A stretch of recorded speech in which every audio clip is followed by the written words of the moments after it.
Buen día.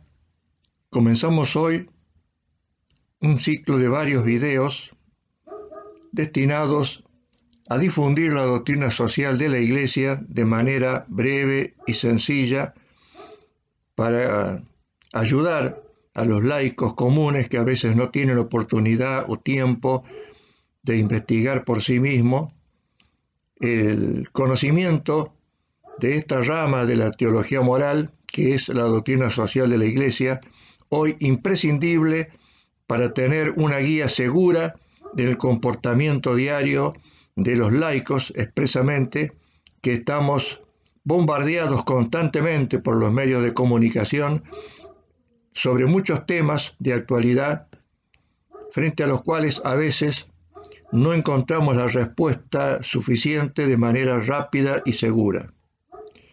Estos videos son grabados expresamente para la cátedra Juan Pablo Magno, que nació hace ya 11 años por iniciativa del padre Cuesta, un sabio salesiano que fue el creador de esta institución destinada al perfeccionamiento de los laicos en materia doctrinaria.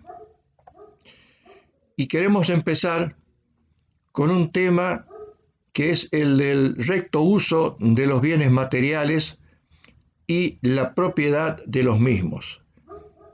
Queremos empezar con este tema porque este año ha habido una polémica muy intensa debido a unas declaraciones que hizo el Papa Francisco considerando o explicando que el derecho de propiedad es un derecho natural pero secundario, subordinado al destino universal de los bienes, que es un derecho primario para la Iglesia.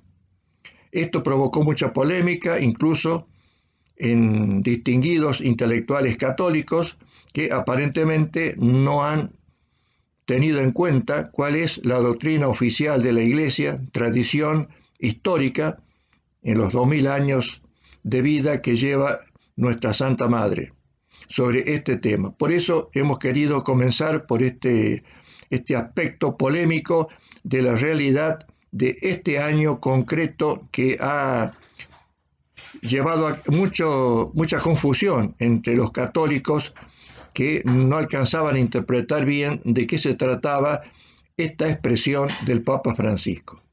Entonces comencemos por decir qué es la propiedad privada para la Iglesia. Es la capacidad jurídica de tener, usar y disponer de una cosa como propia, con exclusividad.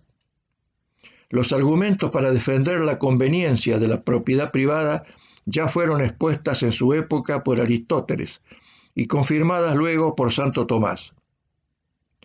Cada uno cuida con más solicitud lo que le pertenece exclusivamente, que aquello que es propiedad común de todos o de muchos.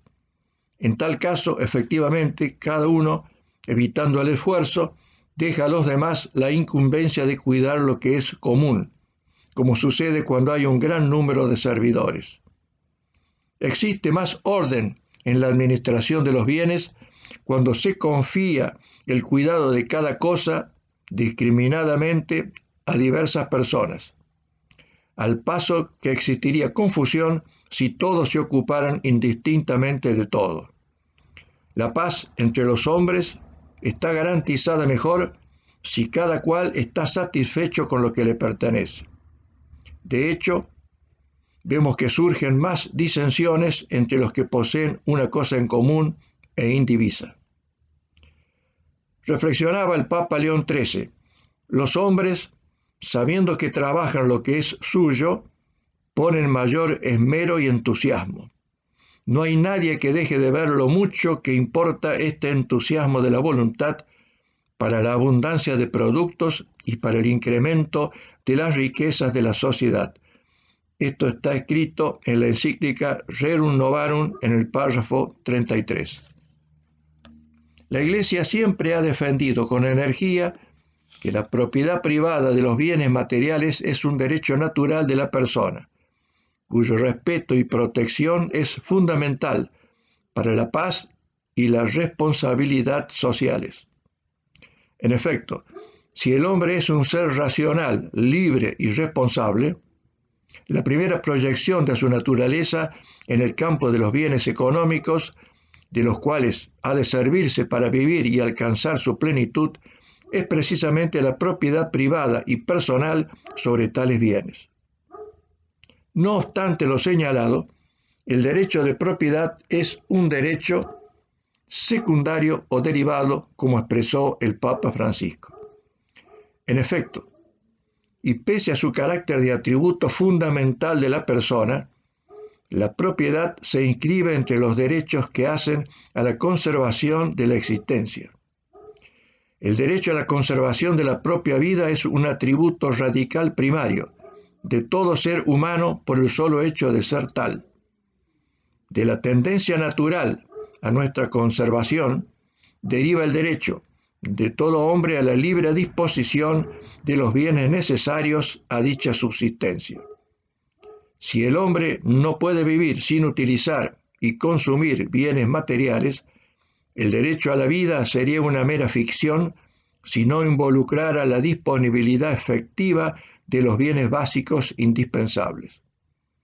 Este derecho natural a la libre disposición de los bienes es anterior al derecho de propiedad privada sobre los mismos. En esta perspectiva, el derecho de propiedad se sigue a manera de medio indispensable para asegurar más eficazmente la libre disposición de bienes para todos los hombres. Esta reflexión pone de manifiesto la gravedad del error liberal, según el cual la propiedad no admite limitación alguna, so pena de verse destruida en los hechos. Por el contrario, el orden natural señala que este derecho no es un derecho absoluto, sino subordinado a otro aún más fundamental y anterior, como lo recuerda Juan 23. El derecho de todo hombre a usar de los bienes materiales para su decoroso sustento tiene que ser estimado como superior a cualquier otro derecho de contenido económico y por consiguiente superior también al derecho de propiedad privada. Esto lo dijo el Papa Juan XXIII en la encíclica Mater Magistra, párrafo 43.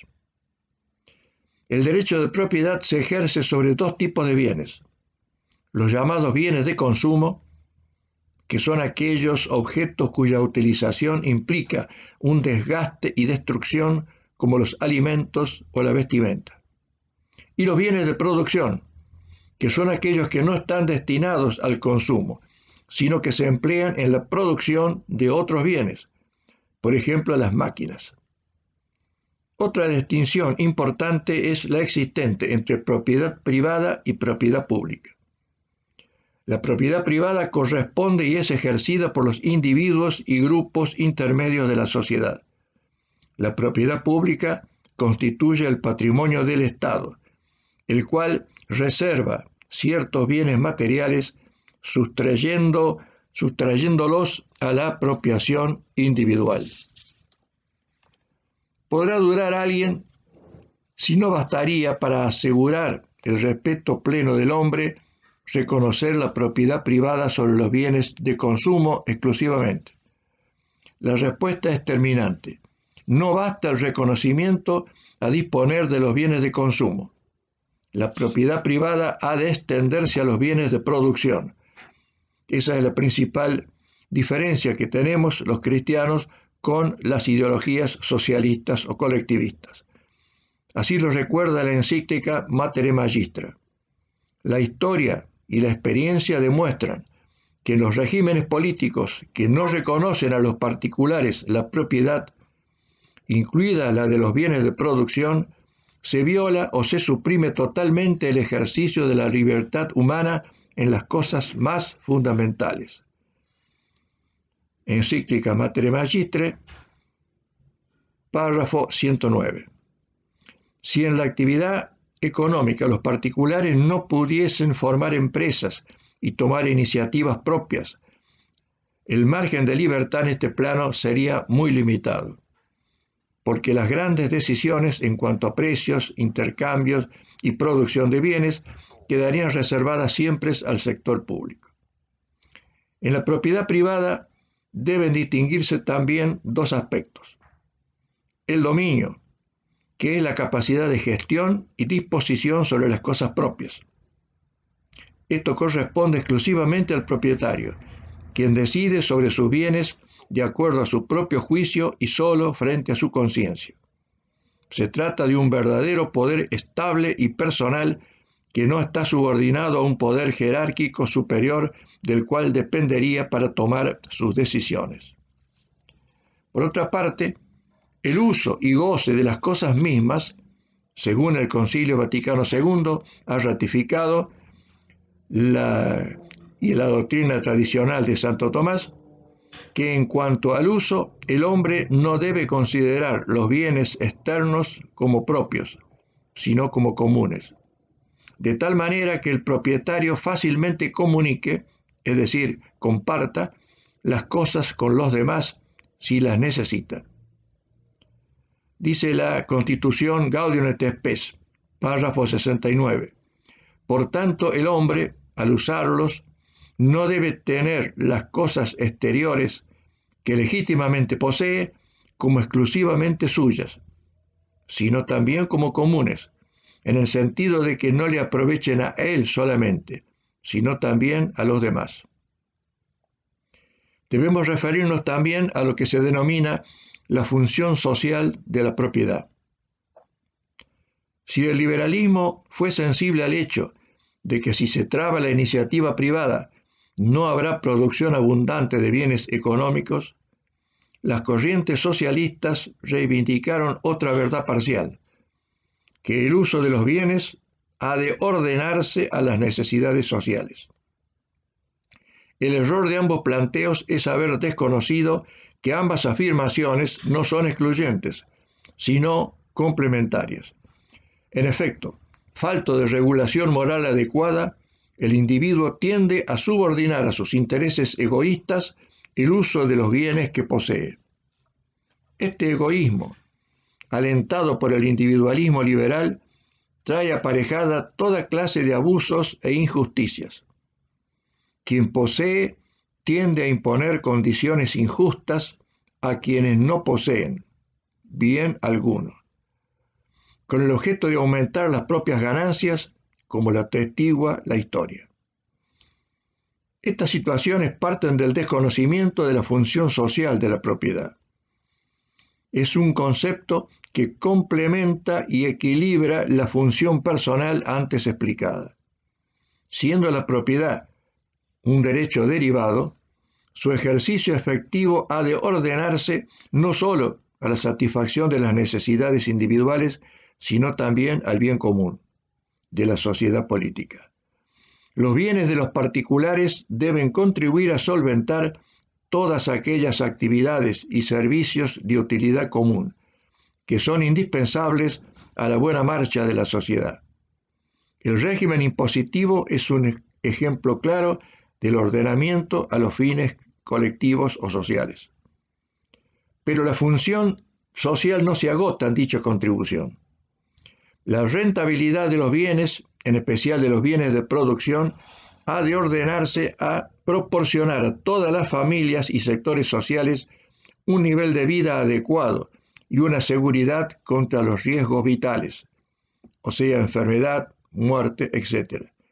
Ello requiere una justa distribución de los ingresos, cuyo arbitraje supremo deberá ser ejercido por la autoridad política.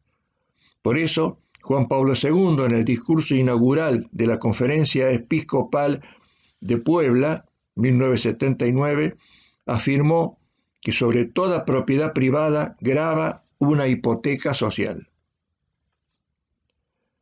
Ahora bien, ¿cómo podrá determinar el mismo propietario la utilización que puede hacer de los bienes?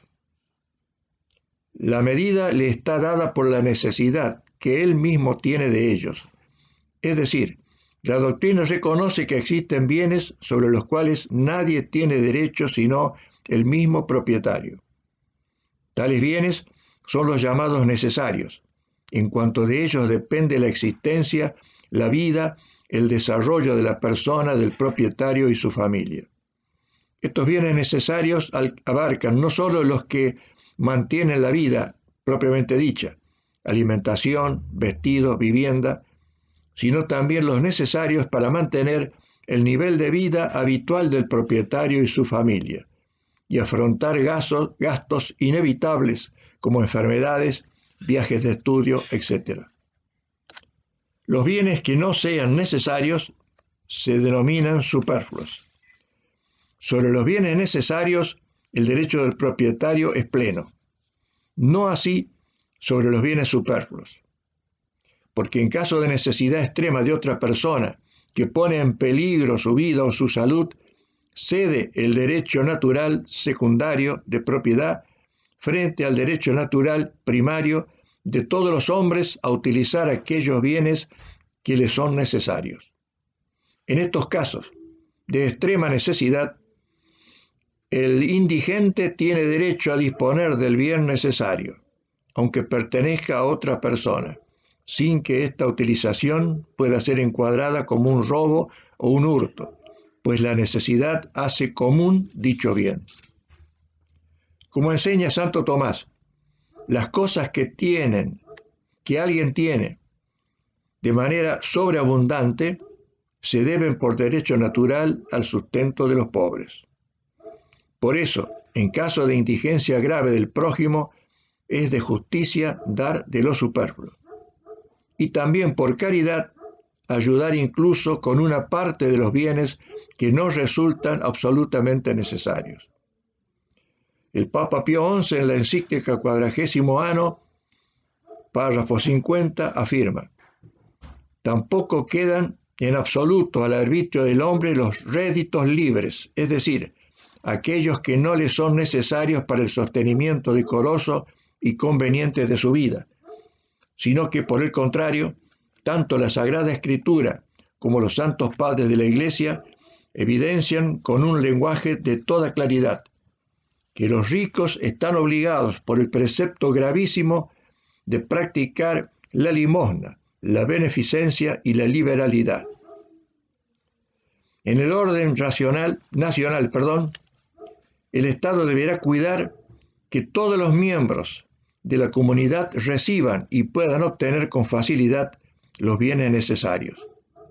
Y sobre los superfluos podrá orientarlos cuando vea que la distribución no se hace con la debida facilidad, a través de la aplicación por parte de los mismos propietarios al fin social. Cuando el propietario descuida el compartir sus bienes y la discreción en el uso de los mismos, la sociedad tendrá derecho a intervenir en defensa de la destinación universal de los bienes. De aquí nace la función rectificadora del Estado acerca de la propiedad privada. Solamente en esta circunstancia, en cuanto que el propietario olvida la finalidad social de los bienes, puede aceptarse la expropiación de los mismos. Pero aún en esos casos de mal uso o de no uso de los bienes, no se pierde el dominio sobre los mismos por parte del propietario, sino que surge para el Estado un derecho superior fundado en el bien común, que es el de corregir el uso.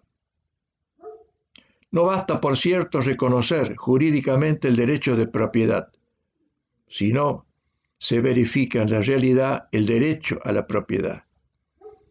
En palabras de Juan 23, en Materia Magistra, párrafo 113, no basta, sin embargo, afirmar que el hombre tiene un derecho natural a la propiedad privada de los bienes, incluidos los de producción, si al mismo tiempo no se procura, con toda energía, que se extienda a todas las clases sociales el ejercicio de ese derecho.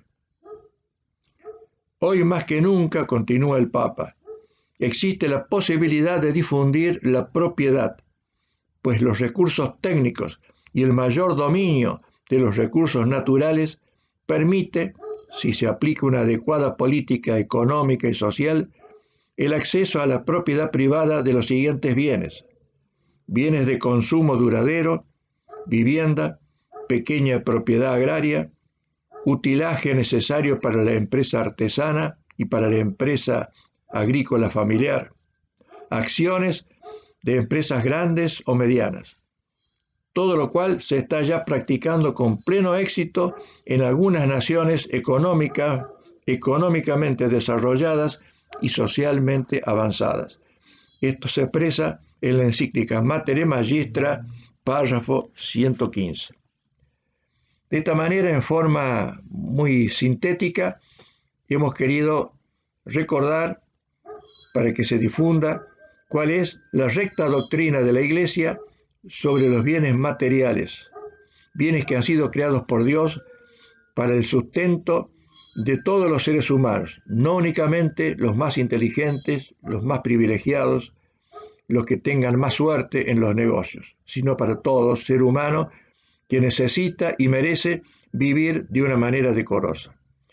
Con este video comenzamos este ciclo, como dije al comienzo, intentando difundir la doctrina social de la Iglesia a través de la cátedra Juan Pablo Magno. Les agradecemos la atención y esperamos próximamente continuar con este ciclo de videos. Muchas gracias y hasta entonces.